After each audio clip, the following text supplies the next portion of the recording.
I want to do something different today. I wanted to try to record a different type of video, a sit down and chat video based off questions that I got from my Instagram. I put out a ask me boxes requests, and it was my first time trying it, and I was hesitant to try it because I wasn't sure if you see my following on Instagram, it'll make sense. My hesitation will make sense, but I wasn't sure anyone was going to have any questions. I put it on my TikTok as well to see if anyone had any questions, anything that I could share, based off my content, if I could help anyone. And it took about 24 hours, but I did get some questions. I put it up 2 days ago, and as of today, I have gotten 6 questions, but I didn't want to be greedy. I was very grateful for the response that I got, and 6 questions is enough, I think, to do this. And I was going to make a video with 1 or 2 questions, no matter what I got. I just wasn't expecting that I was going to get any, but yeah, I got some really good questions, and I'm going to try to answer as honestly and as helpfully as I can. So let's get to it. It's actually perfect timing because I was out today. That's why I look so nice and dressed up. I was out today with 2 of my friends. And on the way back, I was on the train with one of my friends, and we were talking, chatting as girls usually do. And she asked me a question that just happened to be closely linked to one of the questions that I got on friendship and how to navigate friendship and how to handle not wanting to be a burden in friendship, and how, building community and where to draw the line on certain things. And I was just thinking how it's kismet that she was asking me that question, because I ended up thinking about it on the way here. And I thought that was a nice coincidence from the universe that she was asking me that question. And it was one of the questions that had already popped up on one of my things. But yeah, let's get into it. And if you see me looking up to the side, it's because I have my iPad here, which is, it has the questions. So I'm going to start with something easy, which is on being seen and dealing with the fear of being seen. And on this, I got 2 questions. The first person wanted advice on how to get over the fear of being seen. And the second question was, how do I not let the opinions of others matter to me? And this question I can relate to as someone who makes content online or has made content online for a while now. And I can never really tell if people can tell that I am a nervous ninny. I'm not what I would personally classify as an effortlessly confident or effortlessly bold person. I think there are days when I'm more confident than other days, but I can absolutely relate to the fear of being seen. How to get over it is a bit of a tricky question, because I don't think it's something you get over. I think it is one of those things that you have to go through. The only way through is through. And I hate to be the person to tell you, but this is just one of those things where the only way through is through. Getting over the fear of being seen, it's probably something that can happen, but if you approach it like something that you want to get over, as something that you don't want to feel scared anymore in order to be able to do it, you're going to be waiting a really, really long time. The overarching theme of my advice is going to be, it would be better if you spent the energy figuring out how to work through it scared, how to do what you want to do and do it as scared as possible. But to help, I'm going to read you something directly from my own journal that I tell myself, something that I've written, and I tell myself every single time I get that fear rising up again. And I'm hoping that will help and it will answer your question. So you have this thing that you want to do, or something that you want to try on the journey to doing what you want to do. You're just going to have to do it. You have to. I know you're scared, but you have to do it. Not just for others who will benefit from it, but for you. The idea was given to you. You had the idea. It was given to you. And I don't want you to suffer the feelings of the dream unfulfilled because you didn't even try. You don't even want to try. Come on. It might be a cliche because we hear it all the time that if you weren't capable of doing it, then the dream wouldn't have been given to you. And that is really, really true. If there isn't a version of you that is capable of doing what you want to do, you wouldn't have the vision. That's kind of how visions work, my darling. Okay? And I love reminding myself that I am the sun in my own universe. My world does in some way revolve around me, but it's not all about me. Everything is not all about you. Okay?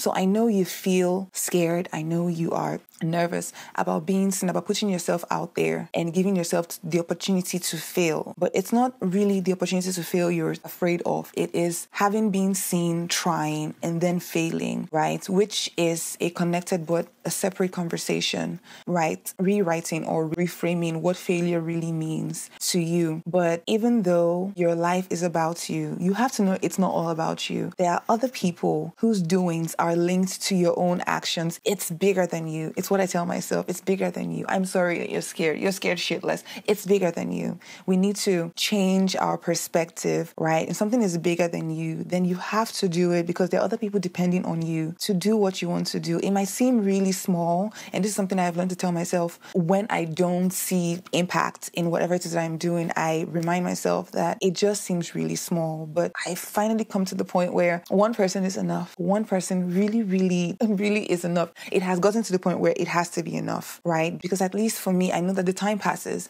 The time is going to pass regardless. And there's a very good chance that the way you feel about being scared or whatever it is that you want to do, you're going to feel that way. Maybe not about the same thing, but about yourself and about some other adventure years later. You're going to feel the same way. And how unfortunate would it be for you to look back and have thrown away that time, right? Because the work is going to get done. That is the thing about ideas, is that it'll find someone else to put it out. But you have to see the fact that you've been given an idea, a vision for something. You have to see it as it's a gift that has been bestowed onto you. It is a calling, right? And it doesn't have to change the world. It just has to flow through you. It doesn't have to be the most impactful thing. It doesn't have to be the life-changing thing for you or for someone else, but it does deserve the right to live, to breathe, and to express itself through you. And if you are the vessel, I think you owe it to yourself. I think you owe it to anyone else that could benefit from it to share it. And the next thing that I always remind myself of is you're scared to look foolish.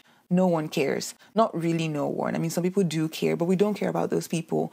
But in general, no one cares. The only people who will judge you for following your dream, for showing up as regularly and as consistently as you can, for being cringy, for daring to be different, are people who haven't dared themselves. And that is so true. There is no one who is putting themselves on the line, who's putting their own money where their mouth is, who is out there doing the work, who is going to judge you for doing the work. Take the time and really assess the people who are sitting, unless it's their job to judge people, unless like that's their own calling to judge people. Most of the people who are going to judge you for being cringy or whatever are not putting their lives on the line. If someone isn't your comrade, isn't like holding hands with you when it comes to creativity, hasn't put themselves through the ringer, hasn't put themselves out there, why do you care what they think? Why should their opinion hold water if you wouldn't switch places with them? Who cares? Then I say to myself, you think someone else is doing it? Sure, they are. You think they're doing it better? They probably are, or they probably aren't. They're doing it their way. That is a different thing. They're doing it the way they know how to do it. They're putting their own personal touch on it. That is a different thing. And there's more than enough room for you to join in and figure out what your way is. The person you are looking up to, the person you are comparing yourself to, is not your competition. They are your peer. They are your future colleague. We're all in this together. That is the first time I've worked that saying into a casually into conversation. But yes, it sounds really corny, but the people that you're looking up to, you're all in this together. Instead of spending time thinking of them as competition and as people who are so far ahead of you, you see them as your future colleagues, people that you're in the same creative space with, right? It doesn't mean like you have to like them, and you could always unfollow and try to limit the amount of things you see if that's what you need to keep going. It is on you to not look to the right, to the left, or to the right of what anyone else is doing. Whatever you need to do to focus, even if that means cutting off, and I do recommend it on some level, cutting off your access to what other people are doing. If that's something that really gets in your head, then limit how much of that you're really seeing. If you're scared of being seen because you're constantly comparing yourself to people, then remove the access to that. That should be one of the first things that you even deal with. If you know that is something that you're dealing with constantly, and while you work on the mind stuff, you can actually take away the physical, handle the physical obstacles, if you will. You're worried that you look like an amateur. Okay. But whether you start now or you choose to start 10 years from now, you're still going to go through that amateur phase. You can't skip it. You can't bypass it. No matter if you choose to start now, you're going to have to go through the beginner phase. You're going to have to hit a certain point where you've learned something and then find out when you get to the end of that thing that there is still more that you're going to learn. You're always going to be a beginner in something. If you don't want to be an amateur now, you're only postponing the inevitable. You're not going to wake up one day and all of a sudden be more, whatever it is that you think you need. It usually doesn't happen like that, right? And on another note, even if it does happen like that and you wake up one day and you're just super successful and super out there, you don't want to put yourself in a position where you haven't built the character that you need to handle all your success. And a lot of that character is built in obscurity. It's built when you're starting out, where like you are really, really connected to, the reason why you're doing something to begin with. And the thing that I've come to appreciate about allowing yourself to grow little by little is when you eventually hit big, whatever that looks like for you, you know it deep in your bones that you did it when there was no one watching. You did it when there was no applause. You did it when there was no approval to seek. It would be great for you to get to the point where you're doing this for yourself. And even if there's no one there showing up, you will still go out and do the work that you want to do because it is something that you want to do. It is something that you need to do, something that you actually, it brings you joy. So if everyone shows up, then that would be great. If no one shows up, then that would be great too. So handling the fear of being seen is something that you definitely have to. It takes time. And I always say that it's okay to allow things to take as long as it takes. It's okay if you're not entirely comfortable. If that's your own journey, then you shouldn't force yourself to be comfortable. Give yourself the amount of time that it takes to build yourself up to that. But don't spend that time cowering. Don't spend that time hiding. I'm talking to you. I'm talking to myself too. Which is why when I first saw this question, I was like, damn, I hope I don't sound like a hypocrite trying to answer this question. Like, how do you avoid the fear of being seen? Because the fear of being seen is something that I have to tackle every single day, something I have to face every single day. And not to keep things superficial, but I try to do things to my physicality that kind of help me fight my fear of being seen. It's why I sometimes choose a color that makes me stand out in a crowd. Is why, even though it goes against not my nature, but the personality that I have had thrust upon me, like the need to hide myself, I try to do things and to dress in ways that to me it may not be the loudest thing, but to me it is loud. It's letting myself be seen in small ways, like wearing brighter colors that will make me be noticed in public, going places dressed up just because, even if there's no need for it. Those are little things that I've done over time. You have to make the small everyday decisions and work your way up to the big decisions, but don't hide it. Realize that if you have a desire to be seen, it is not a terrible desire. You shouldn't feel guilty about it. There is no shame about wanting to be seen.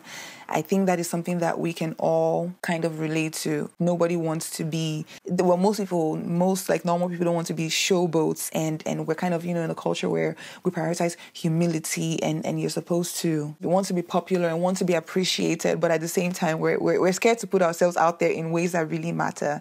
And it's because you let yourself be seen, you open yourself up to all sorts of thoughts, you open yourself up to everything, to the positive feedback and to the negative feedback, and you open yourself up and you leave yourself vulnerable to having people say things to you that maybe kind of confirm some of the negative thoughts that you already have about yourself. But at some point, we're all going to deal with it. I just don't want you to lose out on time that you could have spent discovering yourself or letting yourself even be discovered because you're scared that you're going to be seen. You deserve to be seen. You deserve to be seen. Okay, the next one is on love. Someone wanted to know my thoughts on the saying, if you don't even love yourself, how can you expect someone else to love you? I low-key kind of know who may have asked me this question because they've asked me this question before and I didn't have an answer for it. So if it's the person that I'm thinking of, I've had more time to think about it. And what I think of that saying, if you don't even love yourself, how can you expect someone else to love you? I've come to realize the reason why I didn't know how I felt about it before is because even though I understood what the point was getting at, I've never really liked that phrasing. I've never liked the phrasing, mostly because I think I understand the sentiment behind the saying, but I think it loses its intention because of the way it's phrased. If you don't even love yourself, how can you expect someone else to love you? And it's not just that saying, it's also the saying, you can't love others until you're ready to love yourself or something like that. But those two are often used hand in hand sometimes. And I see a lot of discourse online where people are talking about it. And the reason why I could never really agree with it is because even though I usually understand the sentiment behind it and what I think it's trying to say, the way it's phrased makes the intention of the word not come across. Because I think the gist of it is about respect, which, is closely linked with love. But I think it's more because we accept the love we think we deserve, we sometimes end up attracting it. But first of all, that's not always the case. It's because luck. I think people who maybe have not had the best experience in learning how to love themselves attract people who love them in multiple ways all the time. Now, whether or not they know to identify it or to see it when it's happening, it's an entirely different conversation. That's where I kind of stand on that. I usually think it is more that you should work on not tolerating disrespect from anyone. And if you don't learn to love and respect yourself and see yourself and know what you deserve, which is very difficult for some people, and then like for most of us, like on different ranges, right? People dealing with and have had all sorts of things said to them and spoken to them, have been brought up in many different ways that makes it very difficult for them to see the light in us sometimes. But I don't know that expecting someone else to love you is dependent on you loving yourself. I wouldn't say to someone that they shouldn't expect love and respect from someone else until they learn to love and respect themselves. Because one, that's not something I believe in, and that's not something that I don't see how that would be helpful in any way. I find it very difficult to see how it would be helpful to anyone, even the person who you're trying to teach the lesson. And to anyone who feels that way, I think that a good place to start would be practicing trusting your gut instinct, your gut reaction about someone when you sense disrespect. I would start by trusting that a little, but I do not believe you have to entirely learn to love yourself before expecting that someone else will love you. And on the other hand, with the other saying that you cannot love others until you are able to love yourself, that I definitely don't agree with. I have met in my life many lovable people who love others and are willing to show up for others. They're not flawless, they're not saints or anything, but they're willing to show up for the people in their life. And unfortunately, for whatever reason, are incapable of extending the same amount of love and grace that they extend to other people to themselves, right? I absolutely don't believe that. I don't know how that became a thing.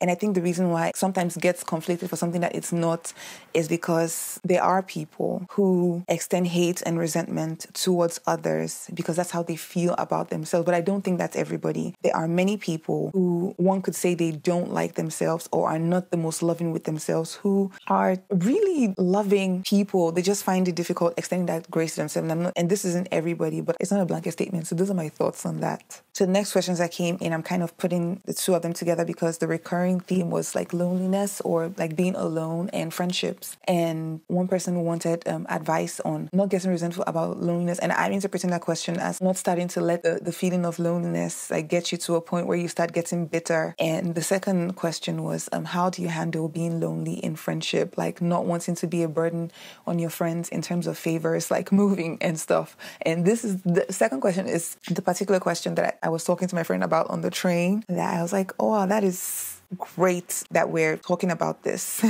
I'm going to try to tackle the first one as honestly as I can because I think first, being alone and being lonely are very different things. And I think that feelings of loneliness and the way we talk about it sometimes, it can make it seem like it's a taboo topic that you should kind of handle in your own, like you should handle it privately, like we're hesitant to talk about it. I personally, I'm hesitant to talk about feelings of loneliness for me and how it shows up in my own life because I am comfortable being alone. I am actually working on not being so dependent on my own like solitude, because that is something that I find myself withdrawing to. Perfectly fine going into solace. That is where I find my, and I don't classify it as a problem, but I definitely see where I could stop using that. I could stop leaning into that first as my, like initial response for many things. But solitude is something that I am comfortable with. But there is a difference between being alone and being lonely. But I think when I talk about resentment, or one of the easiest ways for resentment to build, a lot of it comes from having spent a lot of time not acknowledging the validity of the feeling in itself. I think it is only normal and human that if you feel like no one is taking care of you, it hurts.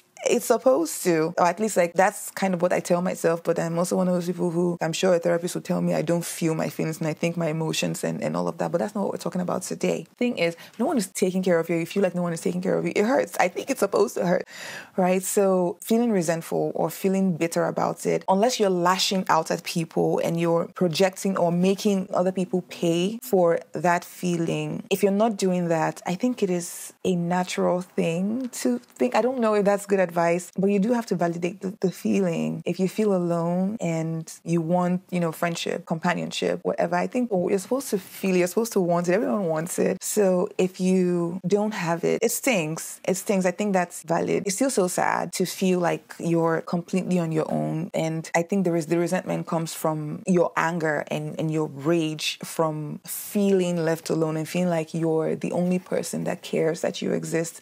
So that anger kind of is protecting you from the sadness, because the sadness can be crippling. First, I think whoever asked this question, the fact that you're asking that question in itself shows that there's still a lot of hope. You haven't entirely formed a hard shell over yourself. You're still kind of leaning into the softness within you that is making you feel the pain to begin with. I don't know if that makes sense. It makes sense to me. I hope it's coming across the way I'm explaining it. And maybe somehow in that swirl of emotions, there are also all these thoughts that come up that maybe it's you, especially if you're surrounded by people who, seem to get along with everyone or seem to have their person. It's normal. You ask yourself, is it me? Am I the problem? And you start asking questions like, am I lovable? Is there something inherently wrong with me that makes me not worthy of that kind of love? And you are worthy of that kind of love, unless you're a terrible person. but if you're not, no, you are worthy of it. And sometimes we forget that it does come down to luck. And there's a lot of messaging out there, lots of gurus helping people strategize their way into those things, and there is a lot of work that goes into maintaining a relationship. That is entirely true. But finding your own people, finding your own person, finding the community, a lot of it is luck. A lot of it is kind of being open to it, I find that for me it has been easier to opening myself up to being the kind of person I want to find. And over the years, in being the kind of friend that I would want to have, I have somehow been lucky, blessed enough to attract my people. For the most part, it's not perfect. It doesn't mean that I don't want for anything, but I always say, I've said multiple times in some of my videos on TikTok or on Instagram, that I think sometimes we forget that, especially when you're young, and when I mean young, I mean alive. You haven't met all the people that will love you yet. Oh, I saw this really nice quote on Tumblr, and I can't remember the exact name. I'm going to paraphrase, but the person said, I love the fact that I haven't met my old friends yet. And that's how I feel sometimes. And I've had friends, I've made friends, different types of friends, over different points in my life, that there's some people that I've met, and the relationship has had to grow from a certain amount of closeness or intimacy or whatever to another point. But then there are some people that you just meet and they feel like old friends to you, even though you just met them. It can happen, and it doesn't mean they have to be your all or nothing friend, or they have to be your everything friend. You just as much as possible. I'm saying this because I absolutely understand. So take this with a grain of salt. I understand what it means to be alone. So I'm not saying this to be flippant, but you have to keep yourself open to it. Number one. Number two, you, as much as possible, don't want to be so desperate for it that you just end up taking anything. But yeah. And I do find that when you hit that point of I think the problem is me, there's some anger, some latent anger that comes up. And I think that anger is because it's not you. You know that there's a lot in you that is lovable and worthy of love. So yeah, accept that. accept that. The problem isn't you. You deserve love. You deserve to be loved. And you deserve to have a community and good, strong, caring connections with people who care about you, who care about your existence, and who you love and be concerned about, when you don't hear from them. I hope that at least lets you know that you're not alone, but it's okay that it hurts. I think you should let it hurt, but also you haven't met all the people who will love you yet. You absolutely haven't. And I have gone years in new places where I'm like, I don't know anybody here. I haven't met anybody here. And, some people that you meet just are school friends and work friends, but they don't know you. But yeah, you'll find it and it'll find you. I hope that helps. And the second question on how do you handle feeling lonely in friendship, like not wanting to be a burden on your friends in terms of like favors, like moving and stuff. I'm going to give you the gist of what I talked to my friend about when she asked me this question. And how I feel about it is, I think sometimes we forget that part of being in community with people, I remember myself of this. I'm not great at taking this advice. That's because I'm terrible at asking for help. So I'm not saying be more like me. I'm trying to be less of, the kind of person who is afraid to ask for help. But I think we forget with the commodification of friendship and the way we talk about friendship, especially if you're in the Western world, in a place like America, where like people kind of speak about friendships in ways that make it seem like the people that they choose to be friends with are inconveniences to them. I always laugh when I see posts of people saying like, you can't like call me asking for favors, and like friends just want to call and do therapy. And I'm not saying a friend should be used for therapy or like you should be trauma dumping on your friend, but I think somehow we've lost the plot and we've forgotten that being in relationships with people is not always supposed to be convenient. It's supposed to sometimes be inconvenient. It's not always supposed to be, it's not supposed to be convenient. I mean, you're not supposed to put yourself in harm's way, but being a friend can be inconvenient. And I told my friend today, being friends with someone, I think, entitles me to the right to be a little bit annoying. Your friends are supposed to love your quirks. They're not supposed to be like 100% like okay with them. I'm not talking about icks. I'm not talking about like character flaws. I'm saying like quirks. Like let's say, you talk too much, you blink a certain way, you're late sometime. If it's not anything harmful, we're supposed to be friends in ways that, like that inconvenience. So you're supposed to accept a person with their flaws. And I don't know where and I don't know how. Something must have happened over the pandemic or over the past couple of years, but we seem to have lost the plot, that love happens on purpose. Choosing to love someone happens on purpose. And being friends with someone, being in a friendship with someone, being in a relationship with someone, platonic or otherwise, requires generosity. It can't always be tit for tat. There's a lot of tit for tat conversations happening where people are measuring how much a person gives versus how much they give. And understand what I'm saying. Okay, put your critical thinking cap on. I'm not saying just let yourself be used or whatever, but work on boundaries. But at the same time, you won't always be on equal. You can't measure friendship based on equal footing. A key element of friendship, of being a good friend, is that even though like things go both ways, is a huge key element is generosity. But I think some people don't know what the word means, because to be a generous person means that you are giving of yourself what you want to give, regardless of what you get in return. If you're giving and then you take a step back and you wait to see how much the person gives, or if they quote unquote like match your energy before giving, I think it is your right to do that.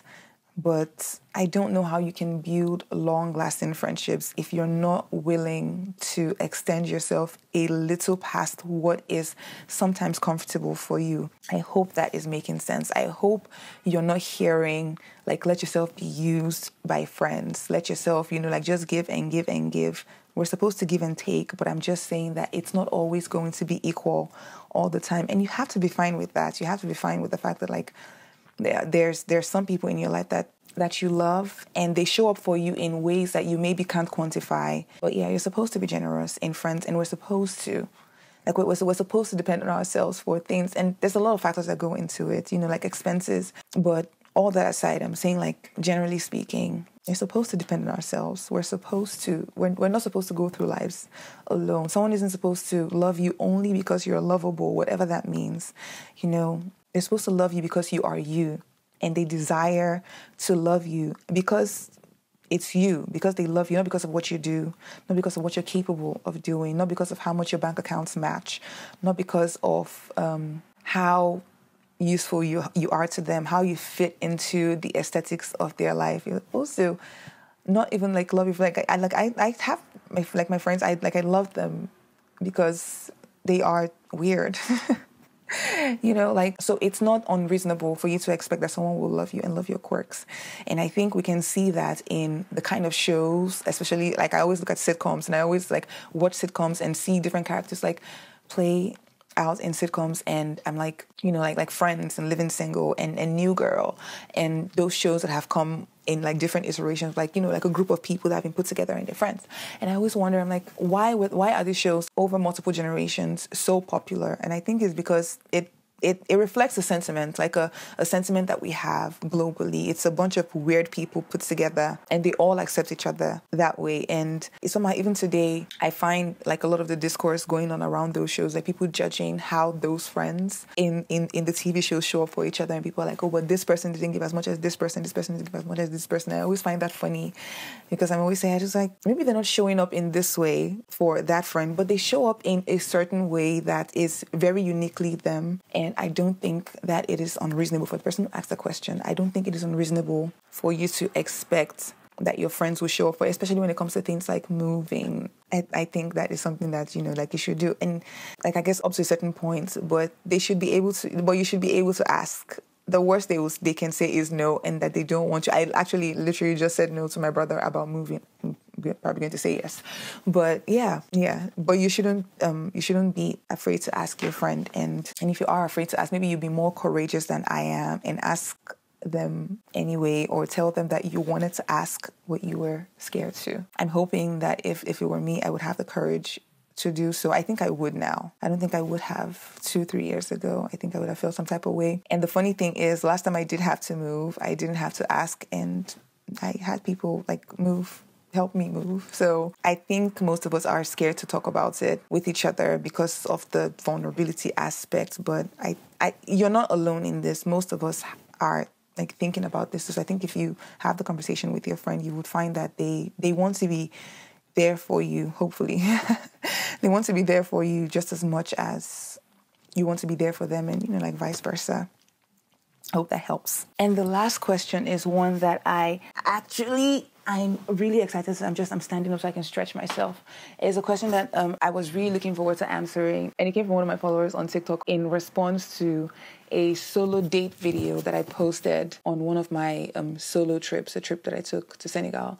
And she wanted to know how I go on solo dates, or how to go on solo dates. I want to so bad, but I feel mad awkward and don't know what to do. So I'm going to tell you exactly what I told Gigi. I told her 5 things that I had to sit down and really think about it before answering her question. And the reason why I had to think about it is because if you've been alone as much as I am for years, you forget sometimes how awkward it can be to do those things. So I think I consider myself to be quite lucky to not have had to think about it. As I can imagine, it probably bothers like much younger people over time, which is also another thing. Actually, I don't know if I've said this already today, but the way I feel now about things, a lot of it has to do with the fact that I'm 32 now. I didn't feel this way at 22. And even if I did, I was kind of strong-arming my way through life and just doing things to prove to myself that I could do them, which I think, like if you have no option, it's a way to go. But I do find myself wishing that I had someone that I knew enough and trusted enough to ask questions, and someone who could have helped guide me.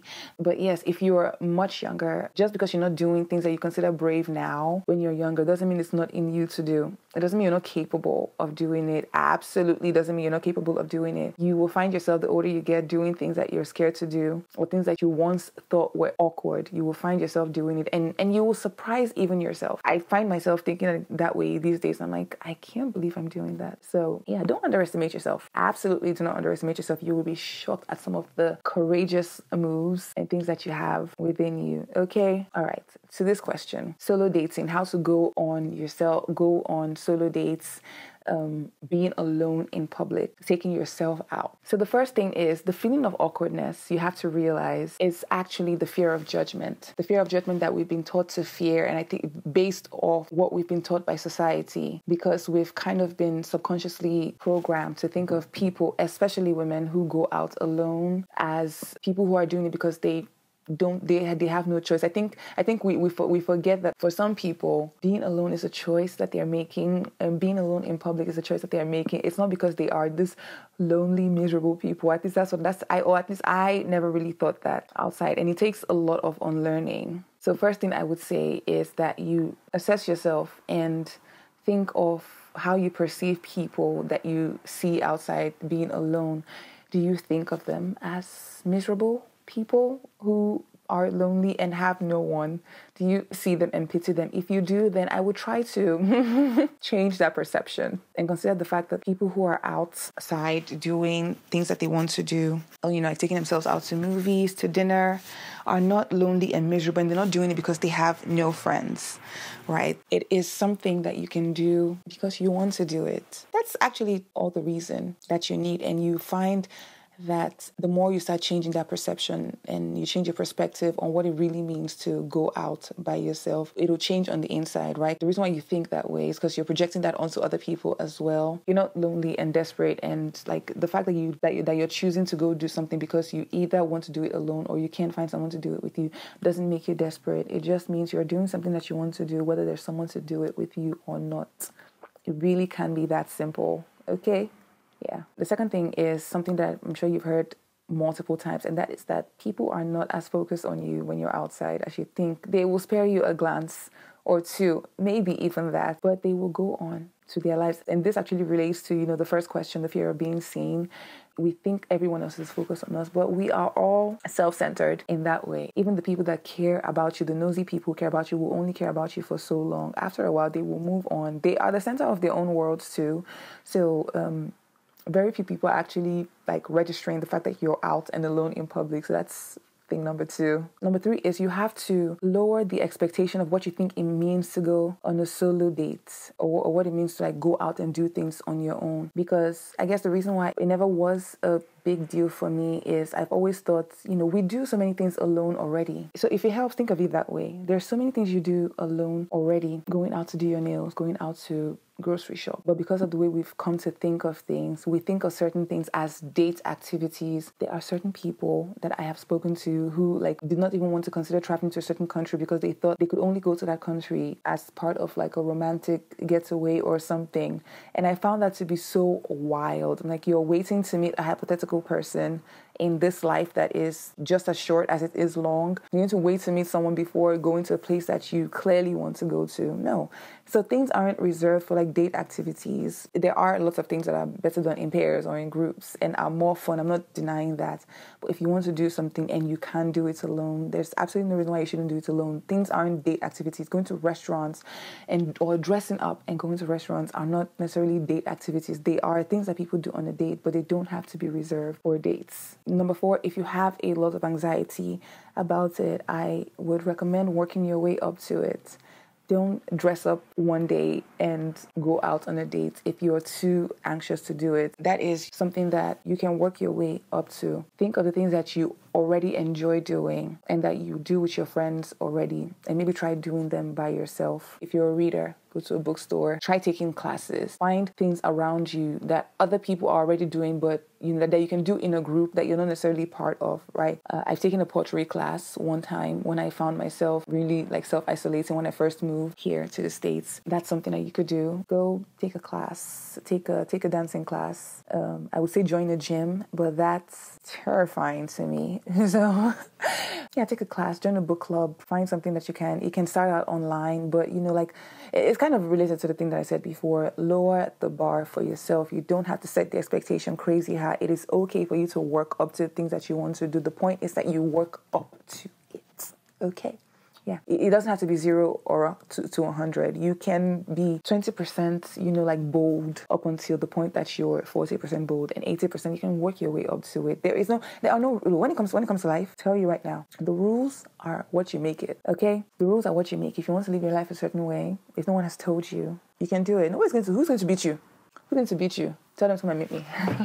But I think that it is a very, very strong, and necessary reminder that you're writing the rules in your life and dating yourself, getting to know yourself, It's your right. It's your right. It's something that you should do. Something that we could all benefit from, which leads me to the last thing, which is reframing. And I love reframing so much. It's how I've taught myself to actively change my perspective on certain things, right? What I mean by reframing is, instead of asking the question, how can I make this easier for me to do? You can say, this is hard for me. This is not easy for me. I don't have to find ways to make it easy. You can say, this is hard for me. And this, honestly, what I'm saying right now applies to everything that we've already talked about.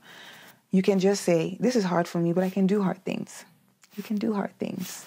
Okay? You can do hard things. I can do hard things. I do hard things all the time. Sometimes I forget about the hard thing that I've done in the past when I want to do another hard thing. So sometimes I have to let myself be reminded of the fact that I have done things already that when I was younger, I didn't think I could do. And the proof is in the pudding. The fact that I've done things that younger me could not have even dreamt of doing. Like me sitting down, recording this video, talking to you. When I'm talking to myself, but you know what I mean? Like talking to you, I'm going to edit this and put this out. That is something that would have terrified me when I was younger. So yes, of course you can do hard things. And your hard thing doesn't have to be a hard thing in general. Because I think sometimes just because you see like solo dating or, being alone is so easy for someone else, doesn't mean it should be easy for you. What is hard for you is hard for you. Your journey is yours. So you don't have to minimize whatever it is that you have to do to make yourself comfortable with who you are becoming. And think of solo dating as,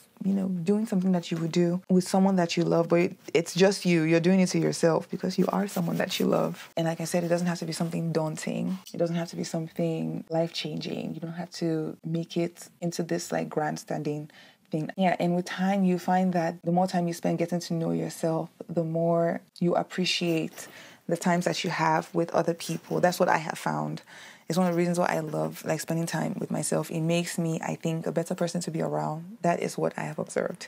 Is that it'll make you a better person to be around, and it'll make you appreciate the times that you do get to spend with other people, right? It makes, you're more intentional about it, which is something that you should be doing in your life in general anyway. You should be intentional about the little things. I like to say the little things are the big things, and that in many ways always helps me. So that was the last question. I'm going to try this again. I don't know how long this video is going to be, but it's probably going to be really long. And I'm going to go get ready for work. I hope you found this helpful. If you have watched up to this point, then you are a G. I appreciate you for listening, but I'm also hoping you got something out of it. So let me know what you think in the comment section of this video. I'm going to try to do more polls and more, ask me a question or whatever. And we'll see how it goes. Yeah, be good to yourself. Okay, bye.